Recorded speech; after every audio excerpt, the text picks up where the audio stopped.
პირველ რიგში დიდი მადლობა მინდა გადავუხადო ყველა იმ ადამიანს, რომელიც ხარს მიჭერდა.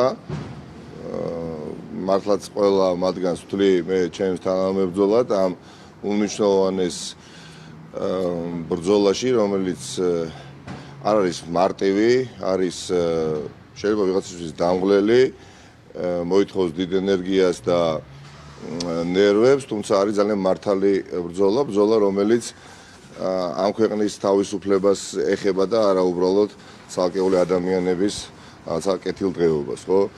პოლიტიკოსებს გულისხმობ.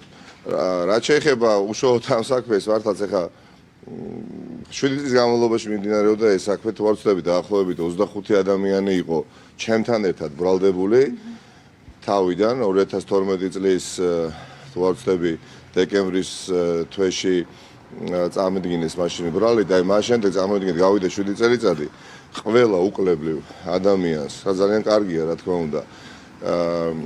გაუკეთა ეგრეთ წოდებული განრიდება, ანუ მათ მიმართ შეწყდა სისხლისამართლებრივი დევნა და შემომატოვეს ხოლმე ამ საქმეში, ვინაიდან ეხა 2014-ში 15-16 წელს პოლიტიკურ პროცესებში ეხა აქტიურად ჩავერთვე და არ იცოდნენ რა გაეკეთებიათ ეხა. ეს საქმე რომ რაიმე საფუძველს აძლევდეს ხელისუფლების ოფიციალურად მიეცა დაკავების საფუძველი ხა მერწმუნეთ ძალიან დიდი ხნის წინ შეასხამდნენ ხორცს და გამომტყუებელი განაჩენი გამოვიდოდა. იყო აბსოლუტურად აბსურდული საქმე და ამაზე ხა აღარ შევჩერდები, მაგრამ რაც შეეხება დღევანდელ გადაწყვეტილებას, რომელიც კვლავ გადის კოლექტიურ ბექა ოდიშარიაზე აღსასრულებლად რა. არ ვიცი ხა ბიზინე ივანიშვილი აშაყირებს საკუთარ გუნდის წევრებს თუ კიდევ ერთხელ აბუჩად იგდებს. ეხა კვლავ ჩაუგდო კენჭი ქართულ ოცნებაში შემორჩენილ დეპუტატებს და ეხა მათ უნდა იმსჯელონ სხდომათა დარბაზში. ნიკა მელია როგორც მათი კოლეგა იქნება ამ ვადის ამოწურამდე, ამ მეცხრე მოწვევის პარლამენტის ამოწურამდე მათი კოლეგა თუ არ იქნება, ანუ ბექა ოდიშარიამ უნდა მიაჭიროს ხელი ისევ. და ხა ბუნებრივია, ხა თუ მიაჭას, მიაჭიროს. არის თუ არა ის შანტაჟი ერთგვარი, ბატონო ნიკა, რომ მუდმივად იყოს თქვენს თავზე დაკიდებული რაღაც საქმე და 20 ივნისის საქმეზე საბოლოოდ მაინც იხეშა. ან შეიგნით ეხა ბოლომდე შესაძლებელია ჩამოშლილია უკვე და არ არის გასაკვირი, სადაც ეხა პარლამენტის ორი თავმჯდომარე ზურგი შეაქცია ბიზინე ივანიშვილს და ათობით ქართული ოცნების დეპუტატმა დატოვა ბიზინე ივანიშვილის ზეგები და დარწმუნებულად ძალიან ბევრი ფიქრობს ამ ყველაფრის თაობაზე, მისი ძალაუფლება არის ძალიან მყიფე, არ გამოვრიცხავ, რომ უბრალოდ მოსამართლეს ბოლომდე ვერ დაიყოლიეს, იმიტომ რომ ყველა ადამიანი ჯერ ადამიანია და მე მოსამართლე, მე ექიმი და ბოლო-ბოლოდ იყურებიან წინ და საკუთარი ეხა ოდნავ მაინც პატივისცემა თუ პროფესიისადმი სიგიჟე არ უნდა გაეკეთებია, ხო? ამიტომ ან ვერტიკალი უკვე ჩამოშლილი აქვს ბიზინე ივანიშვილს, ხო?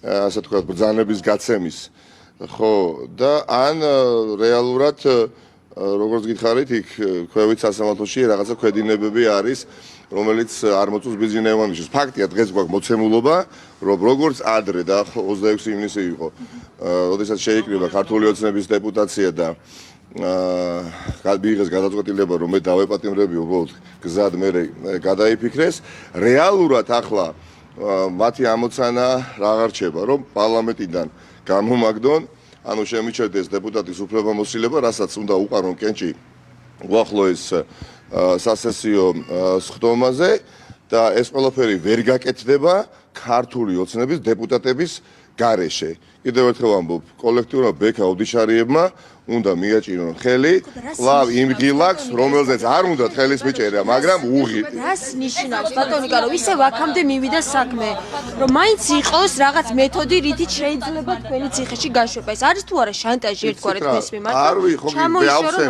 ერთის მხრივ იქ ვერ გააკეთა საქმე და მართლაც აბსურდული საქმე იყო, აბსურდული საქმე იყო. თავიდან ბოლომდე შეკრელი საქმე იყო, ხა სხვაგვარად ეხა 25 ადამიანს განრიდებას არ გაუკეთებდნენ და მარტომი არ შემომტოვებდნენ ხო ამ საქმეში.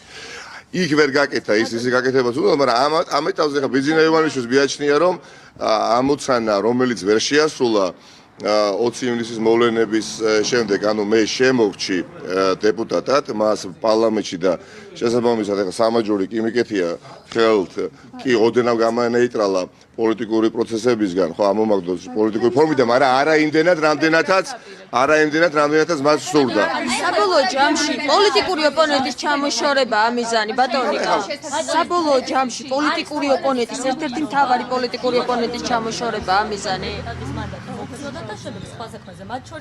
კი ბატონო, გავრილოვის საქმე ეხა შემონახული აქვს, გავრილოვის საქმე ეხა მას გონია რომ დამოკლეს מחვილებით კიდია, მაგრამ უნდა მიხვდეს რა ბიძინა ივანიშვილი რომ ვერცეთ სისხლის სამართლის საქმით, ვერცეთ ოპონენტს, ვერცეთ სამოქალაქო აქტივისტს ვერ შეაჩერებს და ნებისმიერ საპატიმრო საკნის 4 კედელში გამოკეტვით ალიკამს ვერ გაუკეთებს ვერავის, მით უფრო როდესაც ეს საპატიმროს საკნის 4 კედელი დღეს უკვე არის, რა თქმა უნდა, ძალიან მყიფე და მოყანყალებული.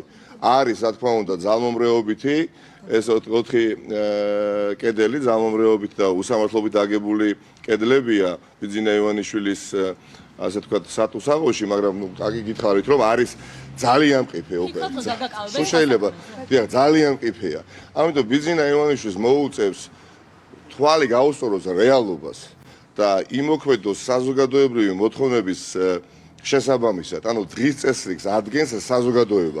ბიძინა ივანიშვილის ის ინტერვიუ რას ემსახურებოდა შემდეგს, რომ გაამხნევოს საკუთარი გუნდის წევრები, გაამხნევოს არ ვიცი მე კოლექტიური ბექა ოდიშარიები, მაგრამ ну, ხედავთ რომ ეს ადამიანები ვერ გამხნევდებიან და ბიძინა ივანიშვილი სად უშვებს, ისეთი ყველაზე დიდ შეცდომას, ყველაზე დიდ შეცდომას უშვებს შემდეგ თვალსაზრისით მას გონია რომ თუ კი ოპონენტებს დააკავებს აი ესეთი უსამართლო სისხლისამართლებრივი უბრალოდ პოლიტიკური დევნით გაამხნევებს საკუთარი გუნდის წევრებს. პირიქით ისინი მორალურად კიდევ უფრო ინგრევიან, ვინაიდან ყველა ხედავს როგორ იბრძვის მათი ლიდერი ოპონენტების წინააღმდეგ და ეს ადამიანები ხო უბრალოდ არიან გარნიერად მოყრილნი ბიძინა ივანიშვილის ხელისუფლებას.